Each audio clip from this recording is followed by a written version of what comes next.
so an early bedtime was out of the question anyway. "Chocolate oatmeal crisps, hot out of the oven," Jenna encouraged, as she put 2 on a plate and set it next to the coffee she'd poured.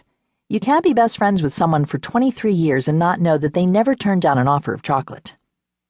"I changed up the recipe a bit and added just a bit of caramel. I think it gives an interesting twist to an old favorite." TJ took a bite. It was delicious.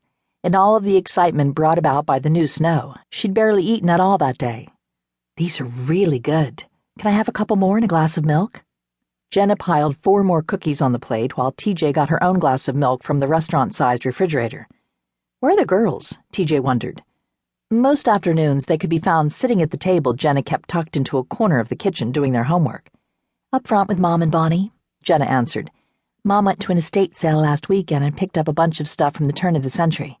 She's completely redesigning the window display to accommodate her new pieces. Bonnie and the girls are helping."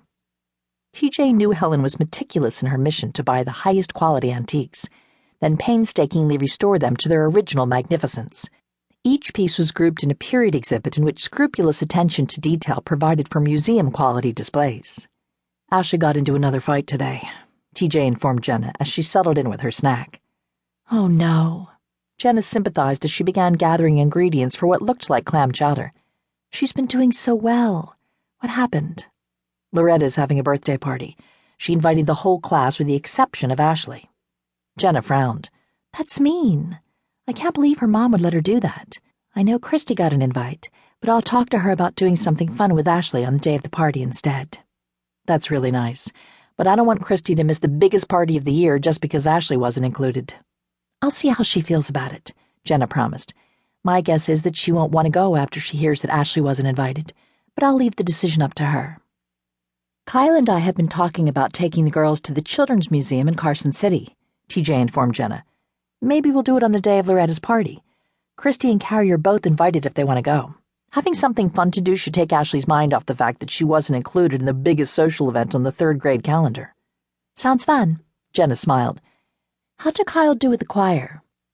"Kyle did great, but you'll never guess who wants to have input about the music my kids will perform for the Carnival opening ceremonies." "Who?" "Travis Davidson. I guess he's acting as some sort of honorary master of ceremonies. One of his conditions for accepting the gig was that he wanted to be given creative control over the entire ceremony, including which songs my group will perform." "Wow, really? The kids have been rehearsing for months." Jenna had been a steadfast supporter of TJ in her attempt to convert the Misfits into a choir. "There's no way there's enough time to change things at this point." "Tell me about it.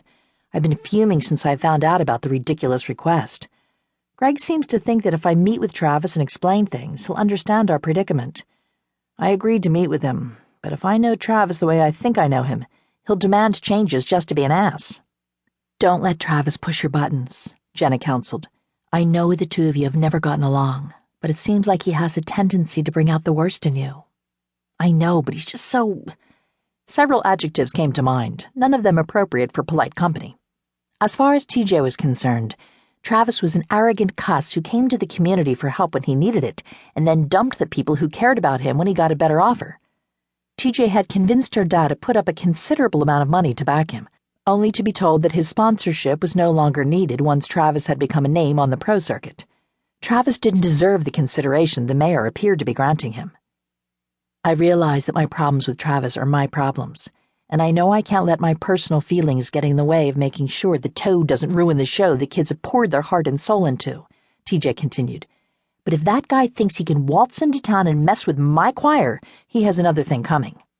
Jenna smiled. "You know, that's the first time you've referred to the kids as your choir with quite so much ownership.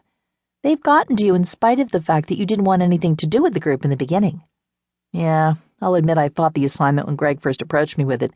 But the kids are really awesome. They deserve this chance to shine, and I don't want Travis messing with it." "What are you going to do?" "My gut tells me I should just wring the guy's scrawny neck and be done with it. But I guess I'll pretend to be the responsible adult everyone seems to think I should be and have a chat with him, as Greg requested. I assume we'll still meet even if school is canceled." "Talking is good. The last thing we need is for the famous TJ temper to make things worse. I'm actually kind of surprised the guy came back to town," Jenna added. "He ticked off a lot of people when he left. I'm betting you aren't the only one who would love to wring his neck." TJ